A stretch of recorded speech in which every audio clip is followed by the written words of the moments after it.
Cha Mshumeli sike sihlangene ngani indaba engakanani lesihlangene ngala Mshumeli. Sihlangane ngendaba enkulu kaShembe la njengoba nje ubona abantu begcwele lapha eThempelini bazobungaza ukuzalwa kobuNazaretha emhlabeni nokufika futhi kobuNazaretha lapha ezweni lakithi eNewcastle. Sizojabulela nje lokho singamaNazaretha kukunye okudlula lokho ukuthi sijabulela ukuthi uShembe wafika emhlabeni wasifikela nalenkolo yobuNazaretha.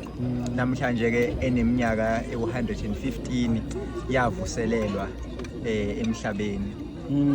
Kodwa thina ke sibala lesi sikhathi isifika noShembe singasahlehli kakhulu ngokweBhayibheli. Sesivalelisa nje.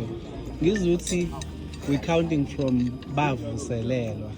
What does that mean? Because sina ubuNazaretha sazi kwafika nendlela mhlathi kaMayekisi ayikho into esiyaziyo sazi uShembe thina ukuthi ubuNazaretha kwaShembe kuphelela kuShembe. What do you mean ukuthi bavusela kusho uShembe khona la aqhubeka khona ngoba phela sazi indlela mhlathi kaMayekisi yafika ngo1910 le angithi phela masikhuluma ngobuNazaretha mawufunda iBhayibheli uyabuthola ubuNazaretha ukuthi bakhona nabantu ababe ngamaNazaretha way before kuze kufike ubuNazaretha la eSouth Africa.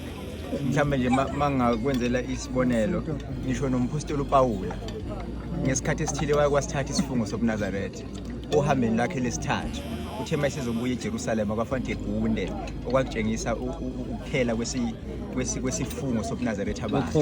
Yes, wayesehamba engena nezinsizwa ezintathu ezaziyibophe ngesifungo sobuNazaretha kusho ukuthi la ubonise kwangaki bawu4 umphostoli uPawula namadoda amathathu ayifunga isifungo sobuNazaretha bangena bonke kanye okutshengisayo ukuthi ke ubuNazaretha babuvele bukhona kwasekuqaleni iyona nkolo endala kodwa uShembe mayesefika lesi sifungo esisithole eBhayibhelini na wayesethi esethi isifungo esaphakade awufunge njengalabo ababenza eBhayibhelini okwesikhashana ukuthi emva kwesikhathi esithile ngizozibopha mhlambe emva ka6 months bese kufanele ngihambe eThempelini ngiyohlambuluka ngoba sengigundile kanjalo.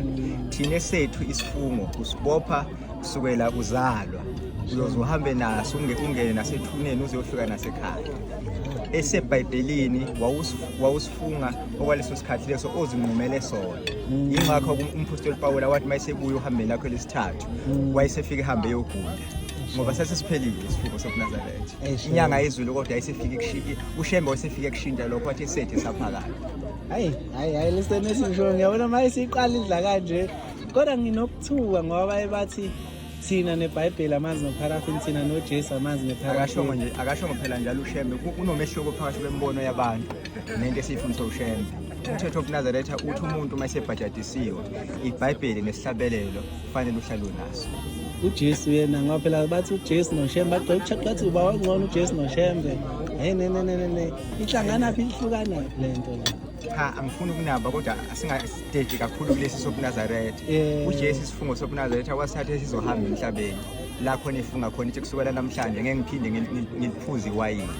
Khumbula phela ukuthi umuntu kuze kuthiwa iNazaretha umuntu ongalifuza iwayini ongaligunda ikhanda lakhe. Wayevela ikhanda engaligunde kodwa wayeliphuza iwayini ngoba laliphuzwa ezweni lakubo. Kodwa mayesizohamba emhlabeni wasithatha isifungo sokuthi kusukela namhlanje mina ngeke ngisaliphuze iwayini. Esebuyela esiprofethweni esasenziwe ukuthi lo uyothiwa ungumNazaretha.